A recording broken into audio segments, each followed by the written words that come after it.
Today, the 17th, was bearish. What's the odds? Tomorrow, bullish. We expect bullishness the rest of the week, right? So now, looking at the chart, you come up here, and they gave us our bullish predictable days, the 18th through 20th. And now you look at this. I come over here to the charts. Everything is setting up to be real nice right now.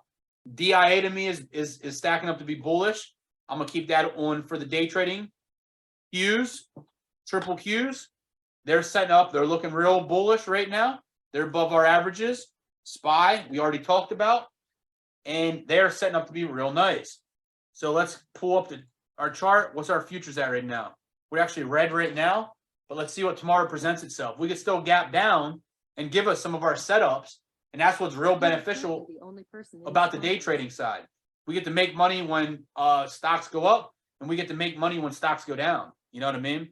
That is why I love day trading. But don't get me wrong, I love swing trading as well. And that brings us into our next thing. So with that being said, does everybody feel like they could get a better feel for the overall market as well with what I just shared tonight? Put a BMT in the box. Do you feel like it helped you a little bit? Currently the only person in this conference. Awesome. So let's find some stocks to keep an eye on. If anybody has any stocks they want us to take a look at, I'm throwing them in the box. So we need to start showing up, because they got the profit call.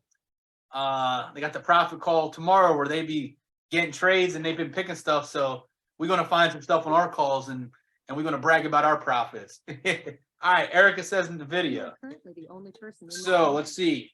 NVIDIA. All right. NVIDIA, right? Just by looking at it, it is extremely bullish right now. If what I just shown you, right, and you look at it the last since 1-9, we're extremely bullish. If we come down here to the 5-minute chart, 1-9 is over here. What happens once we got above both of our averages right here? Right there, I'll put a line. There's one winner, right? We get above both of our averages right there. There's two winners. Next day, we get above both of our averages. We failed to break out. We come back down. We get above it right there. There's another winner, right? Come to the next day. We are not above anything, so I'd hold off. I would take this one, except this candle did not break it. I would actually get into this trade right here. Guess what? There's another easy day trade, and it rips up into the close. Next day, we come down. We get back above all of our averages, and we did not break out. We did not break out. Now we're in no man's zone. Now we get above it here. We did not break out. We come back underneath it. Now we get above it. Next candle we break out. I'd take some calls here and look at that nice rock and rolling to the top. I call this a moonshot right here. That went from 160 to 165 straight up. Then you come into the next day. We're above everything. We get a breakout. Look at that winning trade right there. There's another one. Then the next day, we get above our averages. We're stacked bullishly. We get another breakout. There's another push to the upside. That was actually today. So let's just say we took this trade today, and if you're day trading it, you still have a stop in place.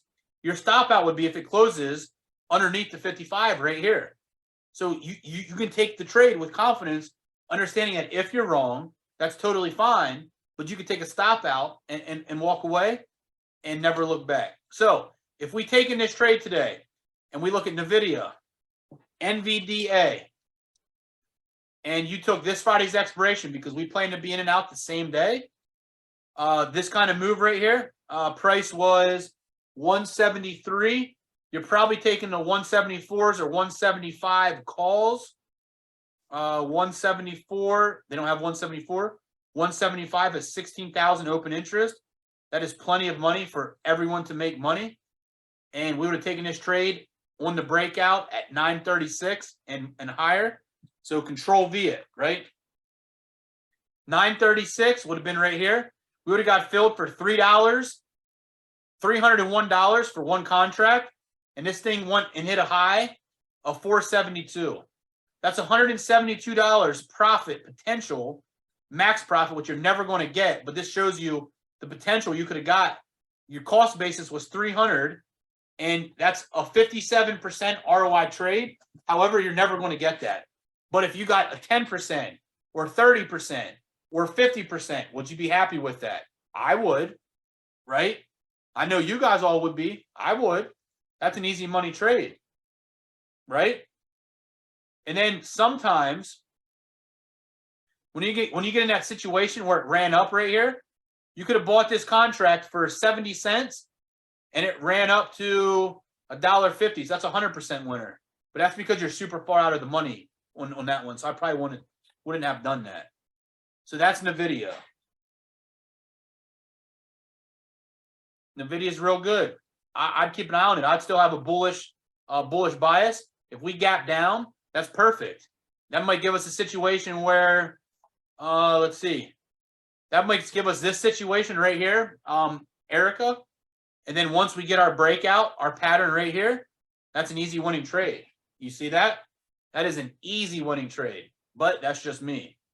If you like to be super aggressive, we could have got it on this reversal arrow breakout right here. This would have been your stop, but that's if you're super aggressive. Conservatively, you would have taken it here, and your stop out would have been right here, a little dinky stop, and your potential would be a grand slam compared to your risk to reward. You know what I mean?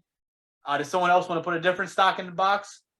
Or I'll find us something to keep an eye on. All right, J&J. Let's take a look at J&J. J&J is opposite. J&J, to me, is bearish. Why is it bearish?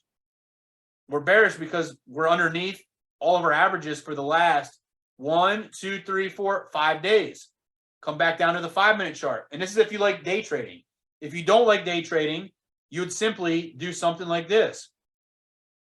Your first close would be right here. Underneath it, you would take your breakdown right here for the swing trade. It just so happened to be that in one day, your trade would walk away. And how you can accurately backtest this, right, is if you know that you would have taken the trade on 111, because this is what we're looking for. Or I should say this is what I'm looking for. I'm looking for a price to close above our averages. And then the next day where the star's at, I'm looking for a breakout. So the market opened up, I'm taking calls. And the second I get 10 or 15% ROI, I'm going risk-free in a trail stop. And I use a trail stop limit, right? Here, we close underneath it. I put my breakdown line here.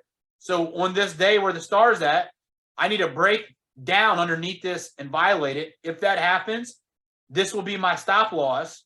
So you still have a stop loss in place. And look what happens.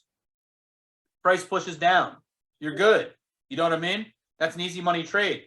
This is for the swings, the swing traders. If you like to swing trade, put a 1 in the box. This is for you. There's a perfect setup here.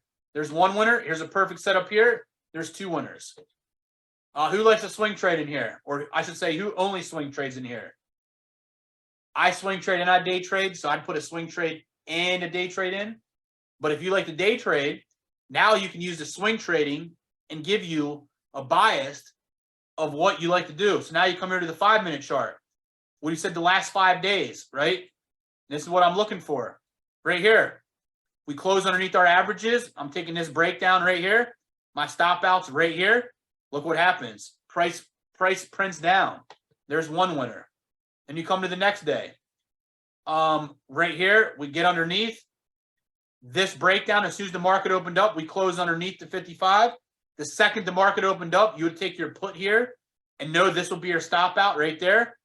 In 10 minutes, there's another winning trade. Here's another setup. Price gets above it, comes back down. You take your breakdown. There's another winner. Sometimes you'll get a reset and you'll take a breakdown here, and then price goes against you. But guess what? Here's your stop. Did we ever close above your stop right there? I mean, if you like a touch, you might have walked away from it. If you wait for a close, you'd still be in this same trade right here. And look what happens. You still would have walked away with the winner. You see that? It respected your resistance right here to the T.